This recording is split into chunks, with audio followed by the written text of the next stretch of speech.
하늘과 바다, 사람과 미술이 하나가 된 섬, 섬 전체가 작품이다.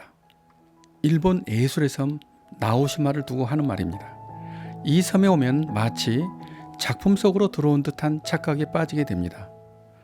파란 바다를 배경으로 점박이 노란색 호박은 나오시마 랜드마크로 자리 잡은 쿠사마 야요이의 작품입니다.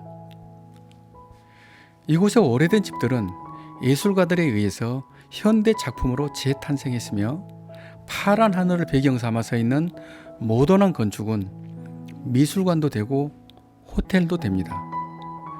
이곳은 인간이 창조한 아름다운 지상 낙원입니다. 그런데 불과 얼마 전까지만 해도 이곳은 쓰레기가 바다로 둘러싸인 죽음의 섬이었다고 합니다. 이곳에 무슨 일이 있었던 걸까요?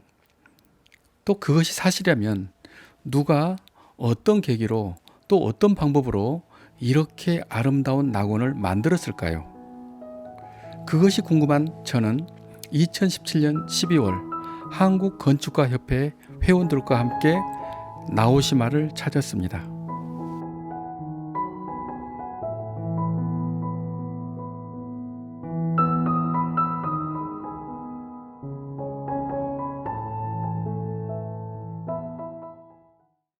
나오시마는 일본 시코쿠 가가와 현의 섬이고 면적은 여의도 면적의 약 2배 정도 크기의 작은 섬입니다. 인구는 3,200명 정도이고 한때 해운업과 구리 재련업이 주산업이었고 비교적 조용한 섬입니다. 하지만 구리 재련 산업이 쇠락하면서 여기서 배출된 중금속 폐기물로 인하여 처분하지 못하는 쓰레기가 많이 생겨서 심각한 환경 문제가 이루어집니다. 문제는 쓰레기가 있으면 사람 심리가 거기에 또 쓰레기를 버리는 현상이 이곳에 그대로 나타나게 되었습니다. 1978년부터 1990년까지 무려 60만 톤의 산업 폐기물이 나오시마와 인근 테시마 섬에 불법으로 버려지게 되어서 나오시마와 인근 섬들은 일본 내 최악의 산업 폐기물 집산지가 되어버린 것입니다. 이제 사람들은 살 수가 없습니다. 젊은 사람은 다 떠나고 노인들만 남아있는 절망의 섬이 되었습니다. 그런 섬이 한 기업인의 눈에 비쳐 반전이 일어납니다. 그 기업인은 바로 베네스 그룹 회장 후쿠다케 소이치로입니다. 그가 파괴된 나오시마를 발견한 것입니다. 교육 사업을 하는 베네스 그룹 회장으로는 황폐한 나오시마를 그냥 보아 넘기기 어려운 어떤 사명감에 빠지게 됩니다. 그래, 이 섬을 예술의 섬으로 바꿔보자. 이곳 나오시마를 희망이 살아 숨쉬는 재생과 부활의 성지로 바꿔보자. 그런 의지가 생겼던 것 같습니다. 그는 먼저 나오시마의 폐기물 재처리장을 만듭니다. 산처럼 쌓여진 쓰레기 중에서 재생 가능한 산업 쓰레기를 다시 모아서 슬래그로 분쇄하고 이 슬래그는 콘크리트 골재가 되어서 나오시마 재생에 사용하기로 합니다. 그리고 마을 사람과 촌장과 친분을 가지고 크고 작은 문화 행사를 기획합니다. 그리고 그는 섬 3분의 2의 토지를 매입합니다. 그리고 나오시마를 되살릴 수 있는 유명한 건축가를 찾았습니다. 그리고 그를 만나 처음 이렇게 말을 합니다. 당신과 함께 나오시마를 재생하고 싶습니다. 바다와 태양, 그리고 예술과 건축을 하나로 결합한 문화의 섬을 만들고 싶습니다. 당신이 그 건축 계획을 맡아주세요. 한 그룹의 회장이 이렇게까지 말한 그 건축가는 누구일까요? 일본의 대표적인 건축가입니다. 그는 한편의 소설 같은 삶을 살았는데 건축가가 되기 전에 트럭 운전사와 권투 선수를 했었고 독학으로 건축 공부를 해서 건축의 노벨상이라고 불리우는 프리츠크 건축상을 수상합니다. 그가 바로 거장 안도 다다오였습니다. 안도 다다오는 국내에서도 원주 뮤지엄산을 설계하였고 노즐 콘크리트나 십자가 형태로 벽을 뚫어서 설계한 빛의 교회로 유명한 건축가입니다. 이때가 1987년도 일입니다. 당시 안도다다오는 그때 상황을 이렇게 회상합니다. 그때 난 속으로 그것은 전혀 불가능한 일이라고 생각했었습니다. 그런데 후쿠다케 회장의 열정은 대단했습니다. 사람을 움직이게 하고, 아니 사람뿐 아니라 바다는 더 아름다워지려고 했고, 황량한 섬들은 숲이 되려고 했다고 그렇게 회상합니다. 모두 후쿠다케 회장의 열정을 따를 수밖에 없었다고 그렇게 말합니다. 이후에 1992년에는 미술과 자연을 결합한 베네세 하우스를 기획하고 꼭 그 장소에 적합한 작품을 처음부터 기획하는 장소 특정 작품, 사이트 스페시픽 워크를 수집하고 거기에 맞는 공간을 만듭니다. 1997년에는 빈집을 예술작품으로 승화시키는 이해 프로젝트가 시작됐고 1999년에는 땅속의 전시 공간을 만드는 지중미술관을 착공합니다. 여기에 작가는 인상파 화가 모네, 제임스 터렐, 월터 드 마리아의 작품을 땅속에 넣는 아주 특별한 미술관을 완성합니다. 여기서 재미있는 스토리가 있습니다. 땅속의 공간을 만드는 미술관 계획은 처음부터 계획된 것이 아닌 궁여지책으로 하게 된 것이라고 합니다.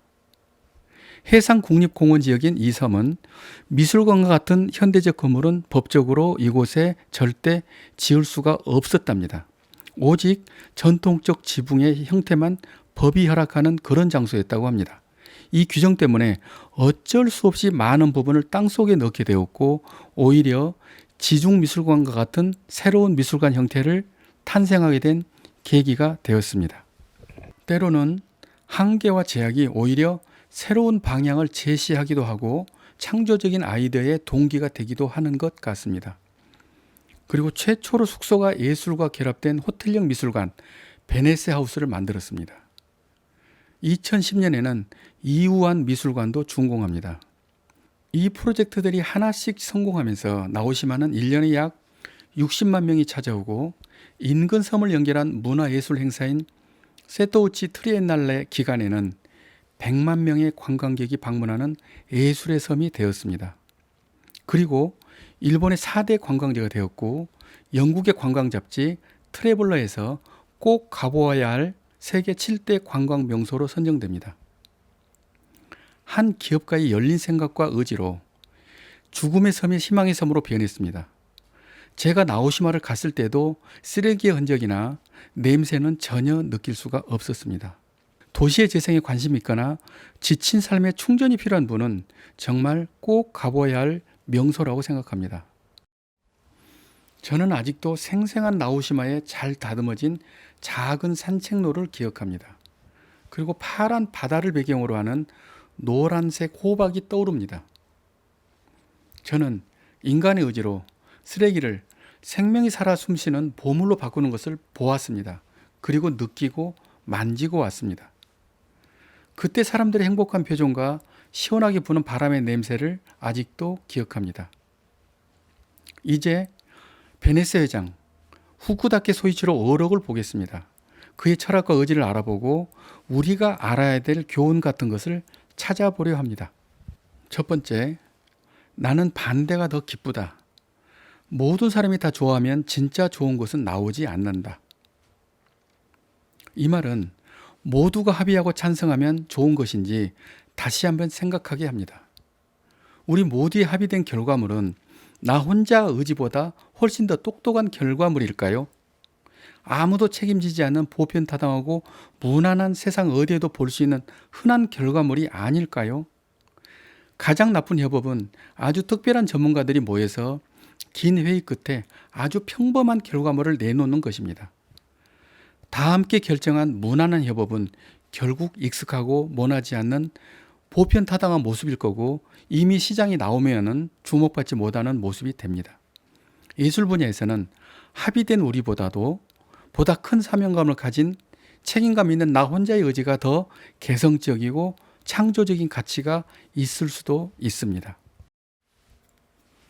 두 번째 어록입니다. 모든 플랜은 내가 직접 한다. 나는 정부에 어떤 것도 요구하지 않았기 때문에 모든 것을 내 마음대로 할 수 있었고 결과물도 역시 좋았다고 생각한다. 이 말은 역시 첫 번째와 연관성이 있습니다. 특별한 개성과 가치를 위해서 일에 불필요한 간섭을 거부하는 것도 중요한 나오시마의 성공 요인이 된 것입니다. 세 번째 후쿠다케 소이치로의 어록입니다. 우리 회사는 출판 사업과 교육 사업을 하며 노인 간호 사업을 하는 회사입니다. 한마디로 고객 만족의 대가로 돈을 버는 회사입니다. 그래서 내가 베네세 그룹에 대해서 우호적인 팬들을 많이 만들려고 합니다. 충성심으로 똘똘 뭉친 팬들이 많이 있는 그런 회사는 불황 속에도 끄떡 없습니다. 나오시마를 성공하면은 우리 회사에 도움이 될 것이라고 생각했습니다. 이게 그의 말입니다. 이 말에서 어떤 것이 느껴지나요?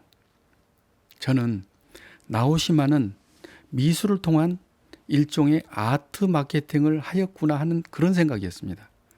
이런 나오시마 프로젝트가 자신의 회사나 자신의 브랜드 가치를 올려주는 마케팅의 하나였습니다. 오히려 저는 그의 인간적이고 솔직한 표현에 정말 많은 감동을 느끼게 되었습니다. 좋은 일도 하고 회사의 가치도 올라간 것이니 아무도 나무랄 수는 없습니다. 다른 한편으로 부동산 투자라는 관점으로 보면 나오시마는 어떤 가치일까요? 거의 줍다시피 한 싼 가격의 섬이었을 것이고 지금의 섬의 가치를 금전으로 만약에 환산한다면 얼마나 대박이 된 것일까요? 물론 이런 시각은 지나치게 계산적이고 세속적인 생각일 것이라는 것도 저도 잘 알고 있습니다. 아시겠지만 현재 우리나라는 일본보다 훨씬 더 막강한 문화 선진국입니다. 우리에게는 기생충 영화로 아카데미 사관왕을 기록한 봉준호 감독이 있습니다. 빌보드 차트에서 최정상을 유지하는 BTS가 있습니다. 한류라는 이름으로 K-팝, 가요, 드라마, 스마트폰 등등 한국어까지 여러 분야에서 세상의 트렌드를 주도합니다. 세계에서 유일하게 할리우드 아상에서 지배되지 않는 나라가 하나 있습니다. 어디일까요? 바로 대한민국입니다. 여러 분야에서 우리는 세계 최강국이 되었습니다. 우리나라에도 낙후되었지만은 보물 같은 가치 있는 섬들이 많습니다. 마음만 먹으면 희망의 섬, 스마트 미래의 섬, 예술의 섬, 그리고 한류의 섬으로 만드는 것은 초읽기입니다. 우리나라 남해안이나 서해안에서 작은 섬들이 벨트로 연결되고 여기가 세계적인 관광지로 개발된다면 나오시마를 찾는다는 100만 관광객은 어디로 갈까요? 이런 새로운 역사를 쓰는 주인공은 누구일까요? 이런 새로운 역사의 아침을 여는 100마를 탄 초인은 누구일까요? 어떤 기업이 먼저 시작할지 궁금합니다. 우리가 예술로, 문화로 세상의 주역이 되는 것은 결코 이상론이 아닙니다. 이미 일어나고 있습니다. 여기까지 예술 제국을 꿈꾸는 작가 이철이었습니다.